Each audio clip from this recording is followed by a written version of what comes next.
सभी साथियों को जय हिंद।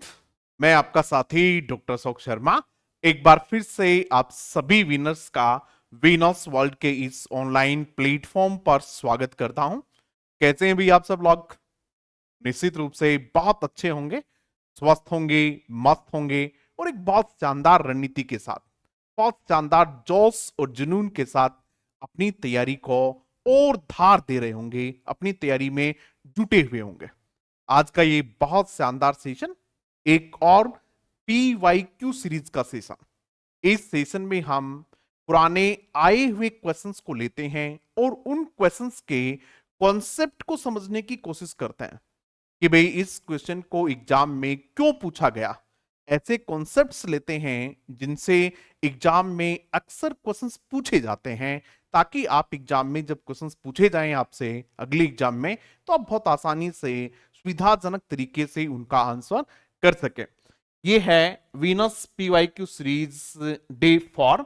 ये चौथी क्लास है इस तरीके की। इससे पहले भी 3 क्लास हो चुकी हैं। यदि आपने वो क्लासेस नहीं देखी हैं और यदि आपकी इच्छा हो तो आप उन क्लासेस को भी जरूर देख लें। आज के सेशन में हम SPOCA यानी सेंटेंस पैटर्न का एक क्वेश्चन लेंगे, एक से ज्यादा क्वेश्चंस लेंगे आज, और उन क्वेश्चंस को समझने की कोशिश करेंगे, उनके कॉन्सेप्ट्स को जानने की कोशिश करेंगे, उनसे रिलेटेड जितने भी सप्लीमेंट्री क्वेश्चंस बन सकते हैं उन सब को आज अपन समझने की कोशिश करेंगे। तो ये पहला क्वेश्चन है जो RPSC second grade 2018 special education का जो पेपर हुआ था उस पेपर में ये क्वेश्चन पूछा गया है।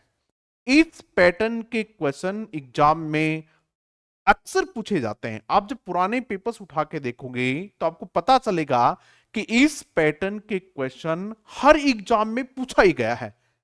आज भी हम उन क्वेश्चंस को देखेंगे। कौन सा पैटर्न है ये, पहले आप इसको देख लो ठीक से। क्वेश्चन क्या है? The cat licked the saucer clean. Saucer का मतलब होता है प्लेट, तस्तरी कह सकते हैं, प्लेट कह सकते हैं। इस सेंटेंस का क्या पैटर्न है? आज हम इस सेंटेंस का जो पैटर्न है उस पैटर्न को आज हम डिटेल से समझने की कोशिश करेंगे, क्योंकि इस पैटर्न का क्वेश्चन लगभग सभी एग्जाम्स में पूछा गया है। कौन सा पैटर्न है इसका देखिएगा। चलो, पैटर्न समझने से पहले मैं आप लोगों को एक बात बता दूं कि आज जो हम समझने वाले हैं वो आज हम ऑब्जेक्ट कॉम्प्लीमेंट को डिटेल से समझने वाले हैं। किसको समझने वाले हैं बेटा? ऑब्जेक्ट कॉम्प्लीमेंट को आज हम डिटेल से समझेंगे। जब आप SPOCA कहते हैं, ध्यान से समझेंगे भाई, एक एक बात को बहुत ध्यान से समझेंगे। कहीं से भी क्वेश्चन पूछा जाए तो फिर आप आसानी से क्वेश्चन का आंसर कर सकें। SPOCA, एस में ये जो S है ये क्या है? सब्जेक्ट है। P का मतलब प्रेडिकेटर है। बहुत सी बार आपको P की जगह VB लिखा हुआ मिलता है, तो कोई दिक्कत नहीं है। V का मतलब वर्ब फ्रेज कह सकते हैं, वर्बल फ्रेज कह सकते हैं। P का मतलब यहां प्रेडिकेटर हो गया, ठीक है। O का मतलब ऑब्जेक्ट है। यहां तक कोई समस्या नहीं है किसी को भी। उसके बाद में C जो है ये कॉम्प्लीमेंट है। आज हम इस C की बात करने वाले हैं। और कॉम्प्लीमेंट भी दो तरीके का होता है। एक होता है सब्जेक्ट कॉम्प्लीमेंट। क्या होता है बेटा? एक सब्जेक्ट कॉम्प्लीमेंट होता है और एक होता है ऑब्जेक्ट कॉम्प्लीमेंट। जब आपने सेंटेंस पैटर्न पढ़ा होगा, जब आपने SPOCA पढ़े होंगे, तो आपने जरूर पढ़ा होगा कि सब्जेक्ट कॉम्प्लीमेंट क्या होता है और ऑब्जेक्ट कॉम्प्लीमेंट क्या होता है। कॉम्प्लीमेंट वो होता है जो कंप्लीट करता है। कॉम्प्लीमेंट क्या होता है? जो कंप्लीट करता है। जो सब्जेक्ट को कंप्लीट करे उसको सब्जेक्ट कॉम्प्लीमेंट कहते हैं, जो ऑब्जेक्ट को कंप्लीट करे उसको ऑब्जेक्ट कॉम्प्लीमेंट कहते हैं। ये तो एक बहुत मोटी सी परिभाषा है, हम आज समझेंगे। आज का जो हमारा सेशन रहेगा वो मुख्य रूप से रहेगा ऑब्जेक्ट कॉम्प्लीमेंट में। चलो ये देख लेते हैं। ए जो है इसको या तो आप कहें एडवर्बियल, क्या कहें भाई इसको? एडवर्बियल कहें, या फिर आप इसको एडजेंक्ट भी कह सकते हैं, कोई दिक्कत नहीं है। एक बार 2011 में पूछा गया है, तब ऑप्शन में क्या था? एडजेंक्ट था। तो ये तो आपको जानकारी होनी चाहिए। अब अपन चलते हैं ऑब्जेक्ट कॉम्प्लीमेंट क्या होता है। ऑब्जेक्ट कॉम्प्लीमेंट तभी होगा जब उस सेंटेंस में क्या होगा, ऑब्जेक्ट होगा। क्या होगा भाई, ऑब्जेक्ट होगा। यदि ऑब्जेक्ट ही नहीं है तो फिर क्या नहीं होगा, ऑब्जेक्ट कॉम्प्लीमेंट हो ही नहीं सकता। इसका मतलब ऑब्जेक्ट कॉम्प्लीमेंट जो होगा वो उस सेंटेंस में होगा जिस सेंटेंस की जो वर्ब है वो कैसी होगी, ट्रांजिटिव वर्ब होगी। कैसी होगी बेटा, ट्रांजिटिव वर्ब नहीं है, इसका मतलब न तो ऑब्जेक्ट है और न क्या होगा, ऑब्जेक्ट कॉम्प्लीमेंट होगा। ऑब्जेक्ट के लिए, ऑब्जेक्ट कॉम्प्लीमेंट के लिए ऑब्जेक्ट होना जरूरी है। अब ऑब्जेक्ट भी हमारे पास दो तरीके के होते हैं, एक डायरेक्ट ऑब्जेक्ट और एक इनडायरेक्ट ऑब्जेक्ट। यदि आपको ध्यान हो तो इससे पहले वाले सेशन में मैंने इस पे चर्चा की थी कि डायरेक्ट ऑब्जेक्ट क्या होता है, जिसको आप डायरेक्ट ऑब्जेक्ट भी कह सकते हैं, और इनडायरेक्ट ऑब्जेक्ट क्या होता है, हमने इस पे चर्चा की थी। तो आज इस पे वापस से डिटेल से नहीं करेंगे, ये मैंने पिछली क्लास में आपको बता दिया, जिसको देखना है वहां देख सकता है। जब आपके पास ऑब्जेक्ट कॉम्प्लीमेंट होगा तो पहला क्वेश्चन ये बनता है कि ऑब्जेक्ट कॉम्प्लीमेंट का संबंध कौन से प्रकार के ऑब्जेक्ट से होता है। यानी सब्जेक्ट, सॉरी, ऑब्जेक्ट कॉम्प्लीमेंट का संबंध डायरेक्ट ऑब्जेक्ट से होता है या फिर इनडायरेक्ट ऑब्जेक्ट से होता है। कौन से ऑब्जेक्ट से होता है ऑब्जेक्ट कॉम्प्लीमेंट का संबंध। एक बार आप सब कमेंट करके इसका आंसर लिख दें कि कॉम्प्लीमेंट का संबंध यानी ऑब्जेक्ट कॉम्प्लीमेंट का संबंध डायरेक्ट ऑब्जेक्ट से होता है या फिर इनडायरेक्ट ऑब्जेक्ट से होता है। ऑब्जेक्ट कॉम्प्लीमेंट का संबंध होता है किससे, डायरेक्ट ऑब्जेक्ट से। किससे होता है भाई, डायरेक्ट ऑब्जेक्ट से। क्लियर हो गई बात ये। जब आपके पास सेंटेंस में एक ही ऑब्जेक्ट हो, जब आपके पास सेंटेंस में एक ही ऑब्जेक्ट हो तो वो निश्चित रूप से डायरेक्ट ऑब्जेक्ट होता है, चाहे वो नॉन लिविंग हो और चाहे वो लिविंग हो। ये आपको सोचना ही नहीं है। एक ऑब्जेक्ट है तब वो पक्का कौन सा ऑब्जेक्ट है, डायरेक्ट ऑब्जेक्ट है। एक से ज्यादा है तब आप अलग अलग करेंगे कि भी डायरेक्ट कौन सा है और इनडायरेक्ट कौन सा है। ठीक है, तो ऑब्जेक्ट कॉम्प्लीमेंट का संबंध जो है वो किससे है, डायरेक्ट ऑब्जेक्ट से है। अब मैं कुछ सेंटेंस आप लोगों के लिख रहा हूं और फिर हम डायरेक्ट ऑब्जेक्ट की परिभाषा लिखने की कोशिश करेंगे कि वास्तव में यदि डायरेक्ट ऑब्जेक्ट को, सॉरी, ऑब्जेक्ट कॉम्प्लीमेंट को परिभाषित किया जाए तो कैसे किया जाए। एक सेंटेंस में लिख रहा हूं, सी लेफ्ट द विंडो ओपन।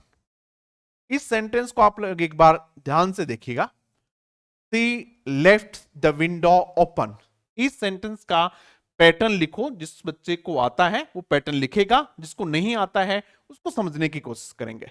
सी क्या है इसमें, सी इसमें सब्जेक्ट है, कोई दिक्कत नहीं होनी चाहिए किसी तरह की। सी सब्जेक्ट है। लेफ्ट क्या है इसमें, वर्ब है। कैसी वर्ब है इसमें, ये ट्रांजिटिव वर्ब है। कैसी वर्ब अभी, ट्रांजिटिव वर्ब है। इसका ऑब्जेक्ट क्या है, द विंडो, ये इसका क्या है, ये इसका ऑब्जेक्ट है। और विंडो के बाद यानी ऑब्जेक्ट के बाद एक वर्ड और यूज हुआ है जो कि एडजेक्टिव है, जो कि क्या है भाई, एडजेक्टिव है। इतना समझिएगा एक बार बस आप। ठीक है, एक सेंटेंस और देखिएगा ऐसा ही, माई मदर कॉल्स मी आंसू। माई मदर कॉल्स मी आंसू, मेरी मम्मी मुझे आंसू कह के बुलाती है। इसमें भी देखिएगा ये क्या है आपका, माई मदर पूरा का पूरा क्या है आपका, सब्जेक्ट है। नाउन फ्रेज है, नाउन फ्रेज है तो क्या है, सब्जेक्ट है। ठीक है, हम क्या करने की कोशिश कर रहे हैं, हम जो ऑब्जेक्ट कॉम्प्लीमेंट है उसकी परिभाषा निकालने की कोशिश कर रहे हैं कि वास्तव में ऑब्जेक्ट कॉम्प्लीमेंट होता क्या है, आप पहचानोगे कैसे उसको। ये ऐसा कॉन्सेप्ट जहां से हर एग्जाम में क्वेश्चन पूछा जा रहा है। आप पुराने पेपर उठा के देखोगे, हम भी आज डिस्कस करेंगे 5-7 क्वेश्चन, तो सभी एग्जाम्स में क्वेश्चन पूछे जा रहे हैं। इसका मतलब इंपॉर्टेंट है ये, तो इस कॉन्सेप्ट को ढंग से समझ लेना चाहिए।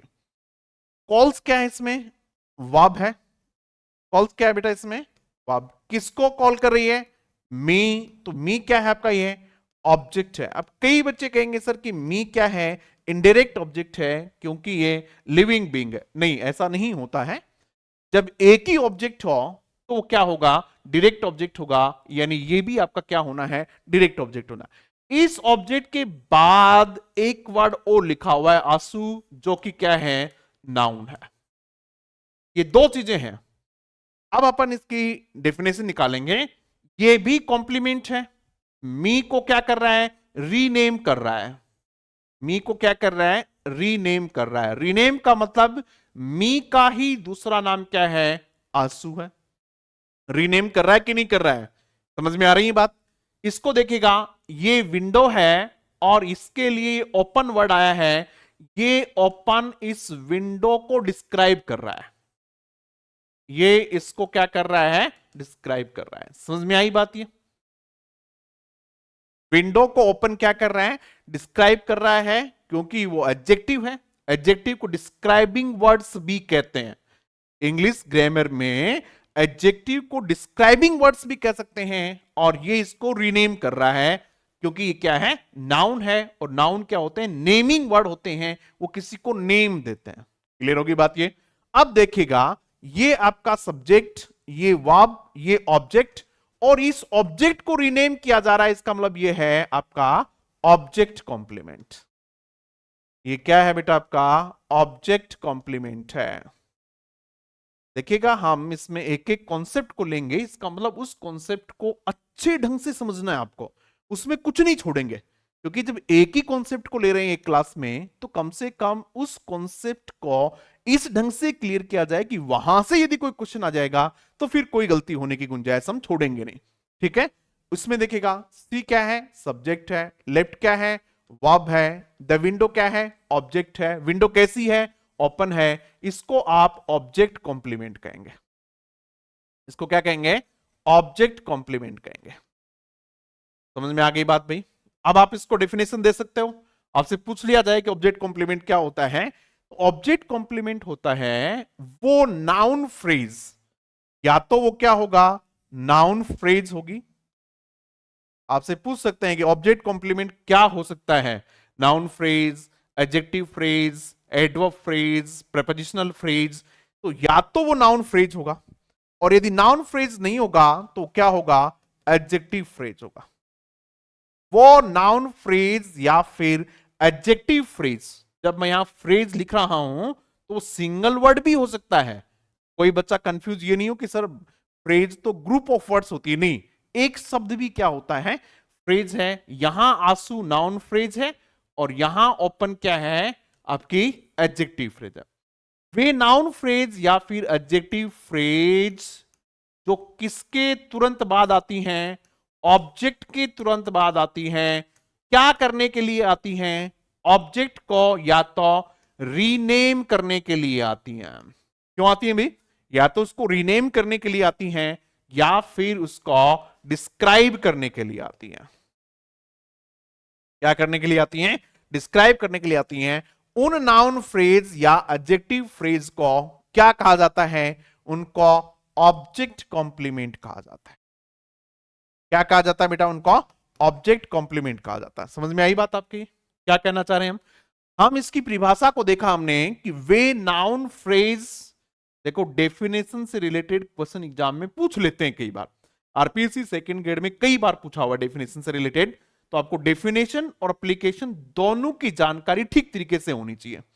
ये हो गया भाई, वे नाउन फ्रेज, एडजेक्टिव फ्रेज जो डायरेक्ट ऑब्जेक्ट को फॉलो करती हैं, क्या करने के लिए, उसको रीनेम या उसको डिस्क्राइब करने के लिए करती हैं, उनको ऑब्जेक्ट कॉम्प्लीमेंट कहा जाता है।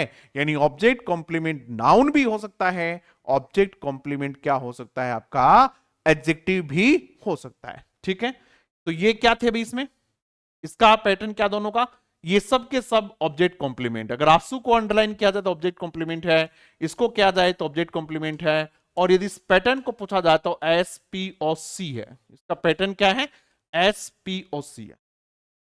क्लियर होगी बात भाई। अभी और करते हैं, मुझे ऐसा लगता है कि और क्वेश्चंस के माध्यम से आपको पहले मैं एक्सप्लेन कर देता हूं, फिर पुराने आए हुए क्वेश्चंस को देखेंगे, और फिर आपके कॉन्फिडेंस को आप देखना कि कितना शानदार कॉन्फिडेंस आपका बढ़ता है जब आप पुराने आए हुए क्वेश्चंस को लॉजिक के साथ कर लेते हो। तब आपको लगता है कि हाँ, मुझे ये टॉपिक समझ में आ गया। कुछ और लिखिएगा, देखिए, appreciation makes him happy.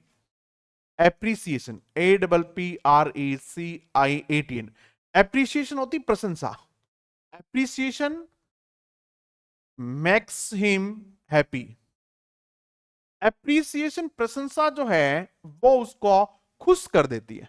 Appreciation makes him happy, एक सेंटेंस हो गया। दूसरा सेंटेंस लिखिएगा, ट्रेनिंग, TRAINING, दूसरा सेंटेंस लिखिएगा, training has made him a better soldier.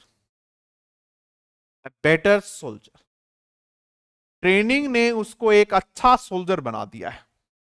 ये भी है। और सेंटेंस लिखते हैं हम लोग, ही painted he painted the wall green, उसने दीवार को ग्रीन पेंट किया। I want my coffee hot. I want my coffee hot. कितने सेंटेंस हो गए? 4 सेंटेंस हो गए। और भी कोई सेंटेंस आप पे लिख सकते हो, किसी प्रकार की कोई दिक्कत इसमें नहीं होने वाली है। इन सभी सेंटेंस को आप ध्यान से समझें। अप्रिसिएशन क्या है इसमें? ये आपका सब्जेक्ट है, ये आपका सब्जेक्ट है। देखो, एग्जाम की तैयारी करने के लिए एग्जाम ओरिएंटेड पढ़ना बहुत जरूरी होता है। ऐसा नहीं है कि आप कहीं से कुछ भी पढ़े जा रहे हो, जिसका एग्जाम से कोई लेना देना नहीं है, ऐसे उठपटांग क्वेश्चंस देख रहे हो, ऐसी चीजें पढ़ रहे हो केवल इसलिए कि ये किसी को नहीं आती, ये किसी बुक में नहीं है। ऐसा नहीं पढ़ना होता है। एग्जाम के लिए एग्जाम ओरिएंटेड पढ़ना होता है, बेसिक्स मजबूत करने होते हैं, कॉन्सेप्ट्स मजबूत करने होते हैं। तो आपको कॉन्सेप्ट मजबूत करने हैं, पुराने क्वेश्चंस को देखना है, किस प्रकार के क्वेश्चंस आए हुए हैं, उसी प्रकार से आप अपनी तैयारी करें, ताकि आगे के, चलो एक पेपर में तो हो सकता है कि कैसे भी आ जाए। जब आपके पास पुराने 8-10 पेपर हैं, यदि आप उन सब 8-10 पेपर के सारे क्वेश्चंस कर लेते हो और सभी क्वेश्चंस के कॉन्सेप्ट समझ के कर लेते हो, तो फिर निश्चित रूप से कोई दिक्कत नहीं होगी किसी बच्चे के। मैक्स क्या है इसमें? वर्ब है। और इस मैक्स के बाद में हिम क्या है? ऑब्जेक्ट है। और इस ऑब्जेक्ट को डिस्क्राइब कर रहा है एक वर्ड, हैप्पी। ये कैसा है? हिम कैसा है? खुश हुआ है। ये क्या बना है? वो ये बता रहा है कि क्या बना है, ये खुश हुआ है ये। तो ये हैप्पी जो वर्ड है आपका, ये आपका ऑब्जेक्ट कॉम्प्लीमेंट। क्या है बेटा? ये आपका ऑब्जेक्ट कॉम्प्लीमेंट है। समझ में आ गई बात? आपसे पूछें कि हैप्पी कौन सी फ्रेज है, तब आप कहेंगे साहब ये एडजेक्टिव फ्रेज है। ठीक है, ये हैप्पी क्या है? Adjective phrase. क्लियर होगी बात? दूसरा देखिएगा, ट्रेनिंग, ये क्या है आपका? ये आपका सब्जेक्ट है। ये नाउन है यहां ट्रेनिंग। ठीक है, ट्रेन वर्ब से बना हुआ है, तो जिरेंड हो गई तो क्या हो गया? नाउन हो गया। हैज मेड, ये पूरी की पूरी क्या है? आपके वर्ब है। हिम, ये क्या है? आपका ऑब्जेक्ट है। और उसको क्या बनाया? A better soldier. वो क्या बन गया? देखो इसमें ये ध्यान रखना, तो ऑब्जेक्ट के बाद में ये लिखा होता है कि वो क्या बन गया, कैसा हो गया, क्या बन गया। तो क्या बन गया? बेटर सोल्जर बन गया। अब ये बेटर सोल्जर पूरा का पूरा जो है, ये ऑब्जेक्ट कॉम्प्लीमेंट, अकेला बेटर नहीं, पूरा का पूरा बेटर सोल्जर जो है, ये क्या है? ये कॉम्प्लीमेंट है। मेरे एक बात और याद आ रही है यहां से। एक बार किसी बच्चे ने मेरे से पूछा था, अभी याद आ गया तो आपको बता देता हूं। यदि वो बच्चा देख रहा है तो वो भी समझ ले, बाकी बच्चे भी समझ लें। एक बच्चे ने मुझे पूछा कि सर देखो, ही इज वेरी इंटेलिजेंट लिखा हुआ है। ही इज वेरी इंटेलिजेंट लिखा हुआ है। ठीक, ही इज वेरी इंटेलिजेंट लिखा हुआ है। अब उस बच्चे ने देखो क्या किया, उसने कहा सर ये तो सब्जेक्ट है, इज वर्ब है, ठीक है, और वेरी एडवर्ब है। वेरी क्या है? एडवर्ब है। वेरी एडवर्ब है। और ये एडजेक्टिव है। और एडजेक्टिव है इसलिए ये क्या है, कॉम्प्लीमेंट है ये क्या है, कॉम्प्लीमेंट। फिर पूछा कि इसका पैटर्न क्या है, तो पैटर्न उसने क्या बताया, एस वी ए सी। तो बोल सर ये पैटर्न नहीं है क्या इसका, ये है क्या भाई इसका पैटर्न, ये नहीं है इसका पैटर्न, क्योंकि वेरी जो एडवर्ब है, फिर उसने पूछा कि सर ये पैटर्न नहीं है, वेरी तो एडवर्ब है, हाँ वेरी तो एडवर्ब है, ये तो ठीक बात है, लेकिन यहां एडवर्बियल नहीं है, क्योंकि जब आप लेबल करते हो एस पी ओ सी ए, इस प्रकार से जब आप लेबल करते हो तो पूरी फ्रेज को लेबल करते हो आप, यानी ये ही सब्जेक्ट है, इज वर्ब है, और वेरी इंटेलिजेंट ये एक फ्रेज है पूरी की पूरी, ये एक फ्रेज है, ठीक है। इसमें इंटेलिजेंट जो है वो क्या है, हेडवर्ड है, ये एडजेक्टिव फ्रेज है, और ये इसकी मॉडिफायर है, इसलिए जो मॉडिफायर है आप उसको अलग से लेबल नहीं करेंगे कि वो एस पी ओ सी ए में से कुछ है। समझ में आ गई बात ये, ठीक है। तो इसलिए ये पूरा का पूरा क्या है, अब ये आपको क्यों बता रहे हैं यहां, बेटर और सोल्जर को आप अलग नहीं करेंगे, पूरी की पूरी एक फ्रेज है, जो कि कैसी फ्रेज है, नाउन फ्रेज है, और इस नाउन फ्रेज को हम क्या कर देंगे यहां, ऑब्जेक्ट कॉम्प्लीमेंट कर देंगे। ये छोटी छोटी बातें, एग्जाम में दिमाग एक्स्ट्रा काम करने लग जाता है, एग्जाम की एक बड़ी खूबी होती है कि वहां आपका दिमाग एक्स्ट्रा काम करने लग जाता है, वहां दिमाग में आता है कि यार ये कहीं वेरी एडवर्ब तो नहीं है, तो इसको एडवर्ब लिखें या नहीं लिखें। इसलिए ऐसी बातों को क्या करना चाहिए, पहले ही एकदम क्लियर कर लेना चाहिए। अब चलते हैं अपन नेक्स्ट क्वेश्चन की तरफ। कौन सा नेक्स्ट क्वेश्चन भाई, देखो ये है, ही पेंटेड, इसको पेंटेड बोलेंगे, ही पेंटेड, ये वर्ब हो गई, ये सब्जेक्ट हो गया, द वॉल ये ऑब्जेक्ट हो गया, और कैसी इसको डिस्क्राइब करने वाला, इसको डिस्क्राइब करने वाला ग्रीन वर्ड जो है ये क्या है अभी आपका, ऑब्जेक्ट कॉम्प्लीमेंट है। क्या है ये आपका, ऑब्जेक्ट कॉम्प्लीमेंट। देखिएगा ऑब्जेक्ट कॉम्प्लीमेंट से एक क्वेश्चन पूछते हैं, सब्जेक्ट कॉम्प्लीमेंट से भी पूछते हैं, तो सब्जेक्ट कॉम्प्लीमेंट को कब डिस्कस करेंगे, फिर किसी दिन कर लेंगे। आज तो सिर्फ किस पे फोकस करेंगे, ऑब्जेक्ट कॉम्प्लीमेंट पे करेंगे, क्योंकि वहां से ज्यादा क्वेश्चन पूछे हुए हैं, उनको आज क्लियर करते हैं। आई वॉन्ट, मैं सब्जेक्ट हो गया, ये वर्ब हो गई यानी पी हो गई, माई कॉफी ये पूरा का पूरा क्या है, ऑब्जेक्ट है, कैसी कॉफी चाहिए आपको, उसको डिस्क्राइब कर रहे हैं, हॉट, हॉट ये जो है ये इसको डिस्क्राइब करने वाला है। ऑब्जेक्ट के बाद आने वाली एडजेक्टिव फ्रेज जो इसको डिस्क्राइब कर रही है उसको ऑब्जेक्ट कॉम्प्लीमेंट कह देना चाहिए, क्योंकि वो क्या होता है, ऑब्जेक्ट कॉम्प्लीमेंट होता है। समझ में आई, ऑब्जेक्ट कॉम्प्लीमेंट क्या होता है। अब पुराने आए हुए क्वेश्चंस को देखेंगे, जो हर साल जो जब भी एग्जाम हुई सेकंड ग्रेड की, तो वहां पूछे हुए क्वेश्चंस हैं, आपको समझ में आएगा कि ऑब्जेक्ट कॉम्प्लीमेंट कितना इंपॉर्टेंट कॉन्सेप्ट है। चलो क्वेश्चन शुरू करते हैं। पहला क्वेश्चन ये है, आप लोग भी अब इसको सोल्व कीजिएगा और बहुत कॉन्फिडेंस के साथ सोल्व कीजिएगा, एकदम किसी का गलत नहीं होना चाहिए। डेकेड ये क्या है, इसका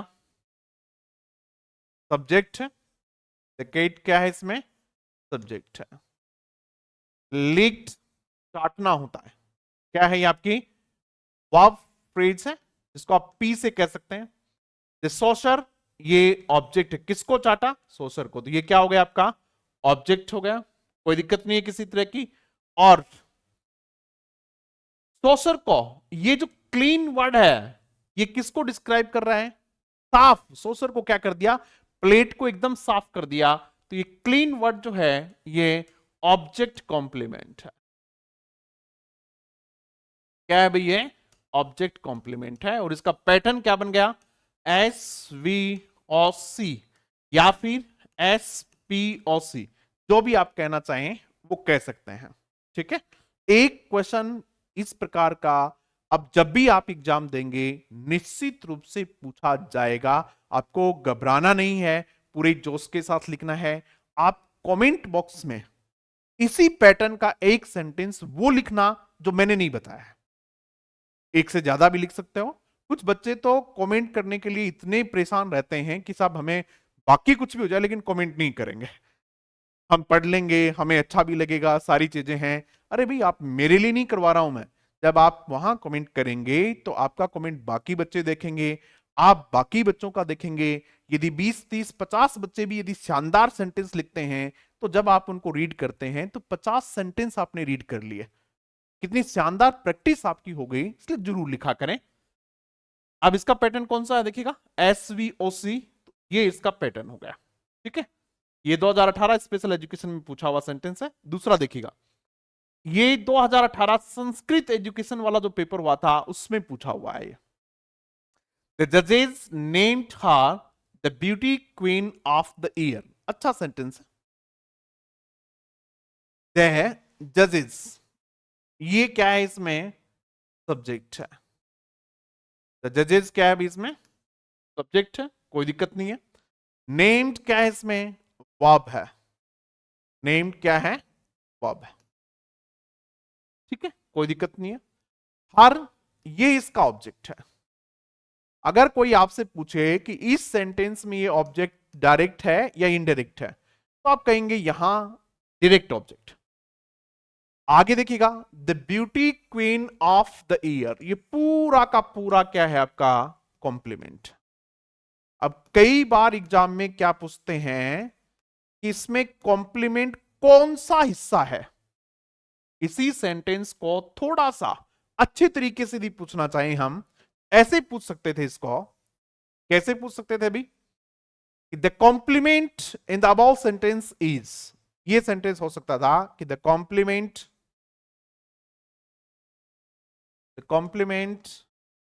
इन द अबव सेंटेंस इज। ऊपर वाले सेंटेंस में कॉम्प्लीमेंट क्या है। पहला दे दें आपके पास द ब्यूटी क्वीन, क्या दे सकते हैं, द ब्यूटी क्वीन दे सकते हैं। दूसरा क्या दे सकते हैं, क्वीन अकेला ही दे दें। तीसरा दे दें queen of the year, queen of the year दे दें। ऐसे सेंटेंस भी एग्जाम में पूछे हुए, ऐसे क्वेश्चन भी। और चौथा दे दें the beauty queen of the year, the beauty queen of the year, queen of the year. अब बताओ भाई आप इसमें इसका सही आंसर कौन सा है, कौन सा इसका सही आंसर। सही आंसर है the beauty queen of the year. ये पूरी की पूरी फ्रेज है the beauty queen of the year, और ये पूरी की पूरी जो फ्रेज है, ये फ्रेज इसका ऑब्जेक्ट कॉम्प्लीमेंट, ऑब्जेक्ट कॉम्प्लीमेंट है। अब एक क्वेश्चन मैं आप लोगों से पूछूंगा यार, ये फ्रेज जो है ये कौन सी फ्रेज है, कौन सी फ्रेज कॉम्प्लीमेंट है। इसका मतलब दो ही हो सकती है, या तो ये क्या है, नाउन फ्रेज है, और या फिर ये कौन सी है, एडजेक्टिव फ्रेज है। तो आपको बताना है ये आप कमेंट बॉक्स में लिख के बताएंगे। सबके लिए होमवर्क है ये कि ये नाउन फ्रेज है ये या फिर एडजेक्टिव फ्रेज है। नाउन फ्रेज है या फिर कौन सी है, एडजेक्टिव फ्रेज है। आप ये बताएंगे इसमें, सबके सब बच्चे बताएंगे इसमें। ठीक है भाई, इसका पैटर्न हमने देख लिया, SVOC यानी ये इसका पैटर्न है। और देखते हैं क्वेश्चन, ये RPSC second grade 2018 Sanskrit education में ये क्वेश्चन और पूछा हुआ है। यानी हर एग्जाम में आपको इस प्रकार के क्वेश्चन, इस पैटर्न के क्वेश्चन पूछे हुए हैं। आपको पुराने पेपर्स देखने चाहिए, तभी जाके आप पे चीजों को समझ देंगे। इसमें क्या है देखिएगा, द चिल्ड्रन क्या है, इसमें सब्जेक्ट है। अब आप इसको 1 मिनट लेंगे ज्यादा से ज्यादा सोल्व करने में, 1 मिनट भी नहीं लेनी चाहिए। किक्ड क्या है इसमें, ये आपकी वर्ब है। किसको किक किया, डोर को। ये क्या है आपका ऑब्जेक्ट है। और ये ओपन जो है, ये इस के बाद ऑब्जेक्ट के बाद एडजेक्टिव फ्रेज है जो इसको डिस्क्राइब कर रही है। ओपन कौन है, दरवाजा है। यानी ये जो ओपन वर्ड है किसको डिस्क्राइब कर रहा है, इस दरवाजे को कर रहा है। तो ये आपका हो गया ऑब्जेक्ट कॉम्प्लीमेंट, ऑब्जेक्ट कॉम्प्लीमेंट। ठीक है भाई, कोई ज्यादा समझने जैसी जरूरत इसमें नहीं है। तो SVOC इसका पैटर्न हो गया। क्योंकि वैसे भी आज हम कौन से पैटर्न पढ़ रहे हैं, SVOC पैटर्न को पढ़ रहे हैं, आप हर एक पैटर्न के कम से कम 20 से 30 सेंटेंस समझ के कर लें, उनके कॉन्सेप्ट को बहुत अच्छे तरीके से सोल्व कर लें। बस ऐसा कर लें कि मुझे आ गया है, ऐसा कोई भी क्वेश्चन आएगा तो मैं उसको छोड़ूंगा नहीं। नेक्स्ट सेंटेंस देखिएगा, Meera painted the wall green in 3 hours. ये 2016 में पूछा हुआ है। बताओ भाई, इसका आंसर बताओ, क्योंकि जितने भी आंसर्स दिए हुए हैं वो सारे के सारे गलत हैं, क्योंकि इस क्वेश्चन को फिर डिलीट करना पड़ा था, लेकिन हम तो इससे कुछ उनको समझ ही लेंगे। क्वेश्चन को डिलीट तो करना पड़ा, लेकिन हम निश्चित रूप से इस क्वेश्चन से कुछ इनको जरूर समझ लेंगे। Meera painted the wall, Meera क्या इसमें सब्जेक्ट है, पेंटेड क्या इसमें वर्ब है, किसको पेंट किया, वॉल को, क्या इसमें ऑब्जेक्ट है, ग्रीन इसमें क्या है कॉम्प्लीमेंट, कैसा पेंट किया उसने, ग्रीन पेंट किया, तो ग्रीन क्या इसमें ऑब्जेक्ट है, कितने समय में किया, इन 3 आवर्स, ये एडवर्बियल है, ये टाइम बताने वाली फ्रेज है। ये जो फ्रेज है आपको ये क्या बता रही है, टाइम बता रही है, इसलिए हम इसको क्या कहेंगे, एडवर्बियल कहेंगे। क्या कहेंगे, एडवर्बियल, एडवर्बियल कह देंगे बेस, ठीक है। लेकिन ऐसा कोई ऑप्शन में है नहीं, SPOCA, ऐसा तो कुछ है नहीं, SPOCA, ऐसा कोई ऑप्शन है नहीं इसमें, देखिएगा। इसलिए इसका सही पैटर्न जो है वो क्या है, SPOCA है, ठीक है भाई, ये भी समझ में आ गया होगा।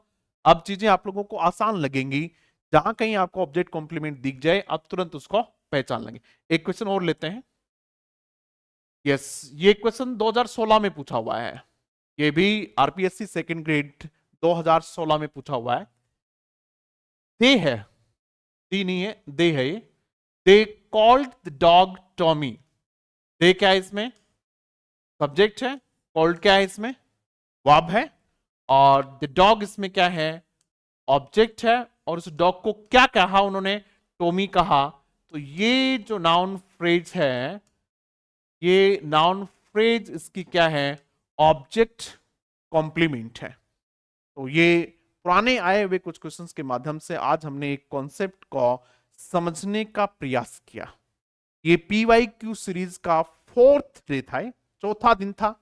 इससे पहले के 3 वीडियो जो आपने देखे होंगे, नहीं देखे हो तो जरूर देखें, और कमेंट बॉक्स में लिख के जरूर बताएं कि भाई आपको ये चीजें कैसी लगती हैं, कितनी फ्रूटफुल है हमारे लिए। और चैनल पे यदि पहली बार हो तो सब्सक्राइब जरूर कर लीजिए करें, और अपने साथियों के साथ साझा भी करें। और अब ये जो बुक्स मैं आप लोगों को बता रहा हूं, ये आरपीएससी सेकंड ग्रेड के लिए बहुत शानदार एग्जाम ओरिएंटेड बुक्स हैं। आप में से ज्यादातर बच्चों के पास ये बुक्स होंगी भी, तो कम से कम वो बच्चे जिनके पास ये बुक्स हैं वो इन बुक्स के बारे में बताएं कि किस प्रकार की बुक हैं। बहुत शानदार अद्भुत एक्सरसाइज है। ये वीनस ग्रामर की बुक है, इसमें 6000 से भी ज्यादा प्रैक्टिस क्वेश्चंस हैं, प्रैक्टिस क्वेश्चंस और PYQs, यानी कहीं भी एग्जाम में कोई भी क्वेश्चन आया हुआ हो, चाहे वो राजस्थान की एग्जाम हो, चाहे वो दिल्ली की एग्जाम हो, चाहे वो केवी की एग्जाम हो, हरियाणा की एग्जाम हो, यूपी MP की एग्जाम हो, पुराने सभी क्वेश्चंस को पूरी मेहनत के साथ इसमें डाला हुआ है, और उसके बाद फिर प्रैक्टिस क्वेश्चंस भी डाले हुए हैं। बहुत अद्भुत है। आप first grade, second grade, REET mains, पटवारी, ग्राम सेवक, किसी की भी तैयारी कर रहे हो, ये ग्रामर की बुक आपके पास होनी बहुत जरूरी है। और ये है हमारी लिटरेचर की book, Venus handbook of English literature. ये बुक आरपीएससी सेकंड ग्रेड के कंप्लीट सिलेबस को कवर करती है। इसमें कंप्लीट थियरी है, इंडियन लिटरेचर पूरा डिटेल से है। मैं आपके जो मूवमेंट्स हैं, एजेस, और 1700 प्रैक्टिस क्वेश्चन हैं, हर क्वेश्चन की डिटेल्ड एक्सप्लेनेशन भी है। इसलिए बहुत शानदार बुक है, आप सबके पास होगी भी, नहीं होगी तो आप जरूर ले लीजिएगा इसको, अपने साथियों को बताइएगा। ये मेथड्स के लिए है, वीनस पेडागोजी, इसमें भी complete theory, practice questions, explanation के साथ हैं। और ये जो बुक है ये आरपीएससी के पुराने पेपर्स हैं, solve papers. RPSC second grade के जितने भी एग्जाम हुए हैं 2010 से लेके 22 तक, सारे के सारे पेपर्स इसमें हैं। तो यदि आपने बुक्स नहीं खरीदी हैं और यदि आप चाहते हैं कि एग्जाम में आप बहुत शानदार प्रिपरेशन के साथ जाएं, तो आपके लिए बुक निश्चित रूप से लाभदायक होंगे। Thank you very much.